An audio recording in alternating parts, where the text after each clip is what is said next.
Damas y caballeros, esta es su última verificación de vuelo. Está abordado el vuelo Continental 1485 con destino final a Houston, Texas. Por ley federal les queremos recordar una vez más que todo su equipaje de mano tiene que estar completamente guardado debajo de su asiento en algún compartimiento superior. Aquellos pasajeros que se encuentren sentados en las filas indicadas con las palabras No Children in this row, que significa no niños en esta fila, por favor lean la tarjeta blanca de información de seguridad que se encuentra en el bolsillo del asiento frente a usted. Si usted no puede o considera que no quiere cumplir con estos requisitos, por favor notifíquenos y con mucho gusto le ayudaremos a cambiar de asiento. Muy buenos días nuevamente y bienvenidos a bordo.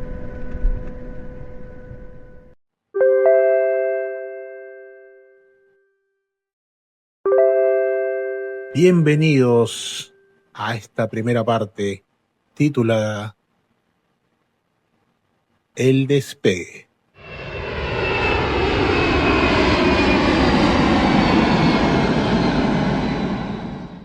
Hoy quiero contarles cómo empezó todo para mí. Cómo puse un pie en un lugar que hasta entonces solo conocía como pasajero y era el aeropuerto. Todo comenzó cuando decidí postular a una empresa de seguridad que daba servicios en el aeropuerto. Recuerdo que el proceso de selección era muy riguroso. Revisaban tus antecedentes, verificaban que no tuvieras manchas graves en tu hoja de vida, porque al final de cuentas ibas a trabajar en un espacio sensible donde la confianza lo es todo. Pasé filtros, entrevistas y llegué a una conversación clave con un personaje muy particular, un ex militar, al que voy a llamar Montares. Montares era de esos tipos que solo con mirarte te evaluaban. Tenía ese ojo clínico para detectar si encajabas o no. Yo siempre usé lentes y ese día de la entrevista, Montares me preguntó cosas tan minuciosas como las fechas exactas de mis trabajos anteriores. Y la verdad es que, siendo sinceros, no tenía todo tan claro. Eso lo aprovechó para ponerme nervioso, para ver si me quebraba, pero salí airoso. Y me escogieron. Eso sí, sabía que no le había caído bien del tubo. Llegó mi primer día. Para esto yo tenía formación militar. No la tenía. Ni había hecho servicio militar.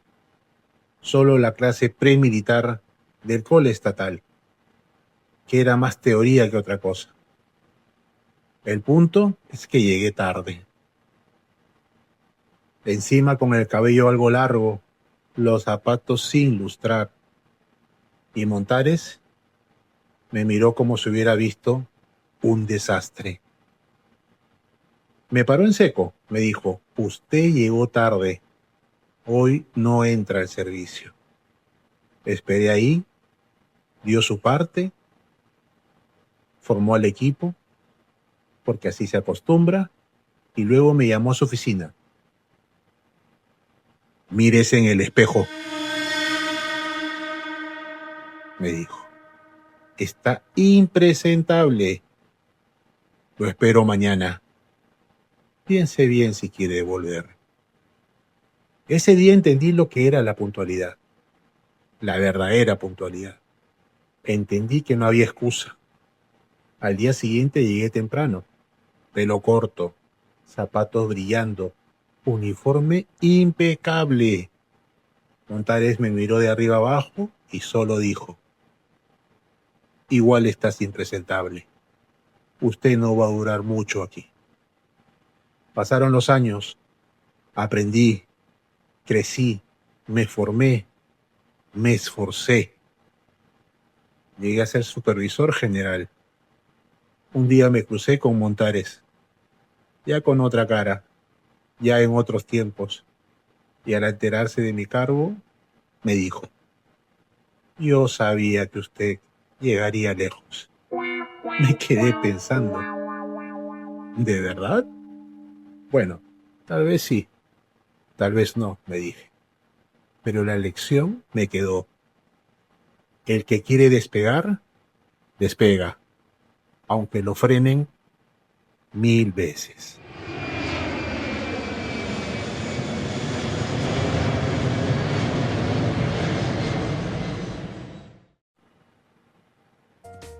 Los primeros puestos. Después de pasar ese primer filtro y aprender a llegar temprano y bien presentado, vino otra etapa clave: los cursos de formación. Para trabajar en un aeropuerto no basta con pararse en una puerta. No, hay que estar certificado, saber cómo moverte, qué buscar, qué detener. En ese tiempo los instructores eran gente con años de experiencia, reconocidos por la autoridad aeronáutica. Ellos te metían en la cabeza que cada persona, cada vehículo, cada puerta es un posible punto de riesgo. Pasé los cursos y así llegó mi primer día de trabajo real. Claro, no me iban a poner de frente a operar un escáner de rayos X o revisar maletas desde el día 1. Eso era para los que ya tenían cancha.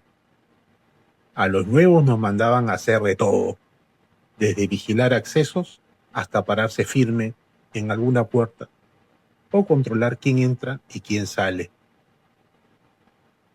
En ese tiempo el aeropuerto era muy diferente. Tenía 2 terminales o espiones, uno para vuelos nacionales y otro para internacionales. Desde el segundo piso podías ver la plataforma y escuchar el rugido de los aviones que salían o llegaban. Esa imagen, ese sonido para mí fue como enamorarme de este mundo. Recuerdo bien que mi primera tarea fue vigilar una puerta de acceso a la zona restringida. Ahí aprendí a usar el detector manual de metales y a inspeccionar vehículos. Y sí, desde el primer día uno se topa con sorpresas, cosas que la gente lleva, cosas que la gente esconde, historias raras que uno no se imagina hasta que revisa un maletero o un bolso. Pero antes de entrar a esa parte, porque tengo varias anécdotas de esas, quiero contarles algo. A los nuevos siempre nos ponían primero en la zona pública. Ese lugar es como la primera línea de batalla, la puerta de entrada del aeropuerto.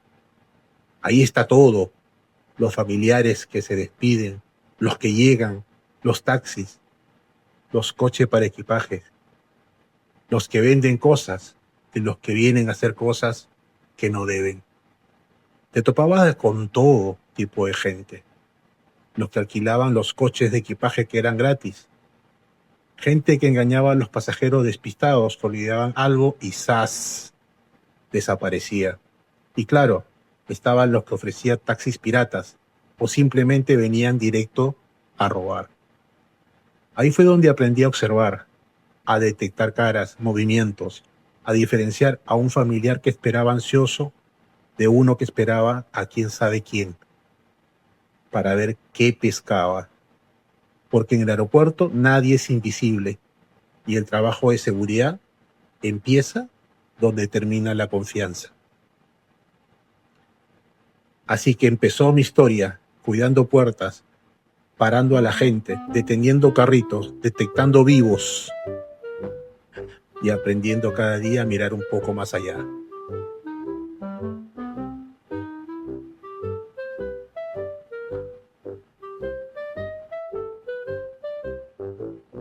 Hacer lo correcto. Entre tantas noches vigilando puertas, revisando autos, moviéndome de un lado a otro, aprendí algo que siempre me marcó. En seguridad, muchas veces nadie te va a aplaudir por hacer bien tu trabajo, pero cuando pasa, se siente distinto.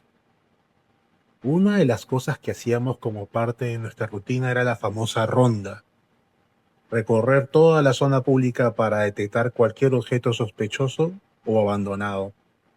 A veces eran maletas olvidadas, mochilas, bolsas, cosas que podían ser solo descuidos, o no. Cada objeto es una incógnita hasta que se compruebe lo contrario. Recuerdo una noche, haciendo la ronda, vi un coche portaequipaje abandonado en una zona del parqueo. Encima había un maletín de esos de tamaño mediano. Aplicamos protocolos de seguridad.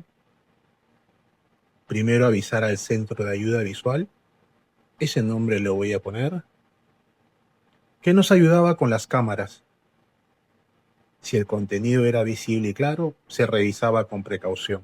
Si no, se activaba otro nivel de seguridad, porque en un aeropuerto, un objeto cerrado puede ser cualquier cosa, desde un simple olvido hasta una amenaza seria.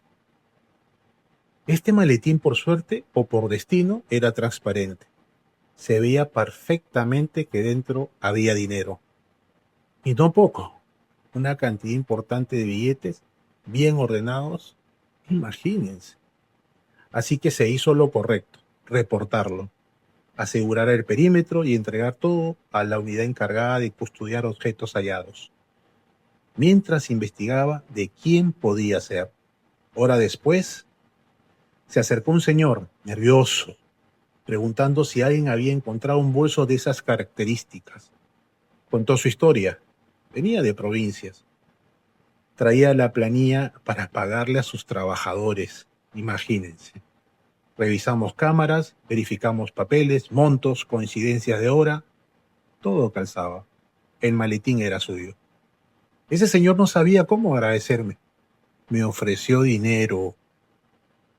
Un gesto humano, se entiende, pero la respuesta fue clara. No, señor, es parte de nuestro trabajo. Así debe ser. Me abrazó y esa, créame, fue la mejor paga de la noche.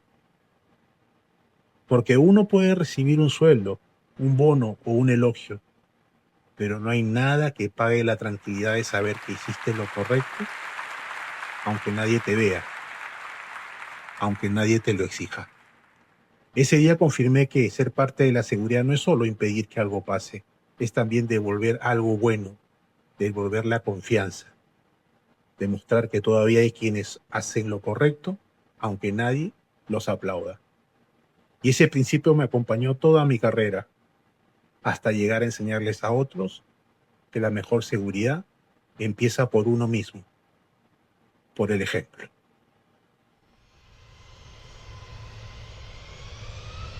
Un pinino como guía. Ya para cerrar este primer tramo de mi historia, quiero contarles algo que para mí tiene un valor muy especial. Aunque todavía no era instructor ni tenía un título oficial de capacitador, en la zona pública siempre llegaban nuevos compañeros, gente joven, sin experiencia, con miedo de preguntar. Y ahí, sin darme cuenta, empecé a guiar a otros. Recuerdo bien a uno de ellos, un muchacho que llegó con ganas de aprenderlo todo. Me tocó hacerle la famosa pasantía, mostrarle la zona pública, explicarle cada punto de control, las rondas, cómo reportar hallazgos, qué hacer si encontraba algo raro en los baños, cómo coordinar con el centro de apoyo visual, cómo mantener siempre la calma aunque la zona se llenara de gente. Él era muy acucioso, preguntaba todo, anotaba todo, y yo, con lo poco o mucho que sabía, trataba de darle todas las herramientas. Los años pasaron, yo seguía avanzando y él también. Tanto avanzó que llegó a ser jefe de seguridad de una aerolínea. Y cada vez que coincidíamos en el aeropuerto, cuando yo aún vivía en el Perú, nos acordábamos de esa primera ronda que hacíamos juntos. Esa pequeña pasantía me enseñó algo que confirmé después. Uno nunca sabe a quién está formando. A veces un consejo o un dato bien dado puede encender la chispa que hace despegar a otro. Y así, entre puertas, controles, inspecciones y rondas interminables, fui aprendiendo y sin darme cuenta, enseñando un poquito. Porque al final la seguridad no se queda en uno, se contagia, se transmite, se hereda.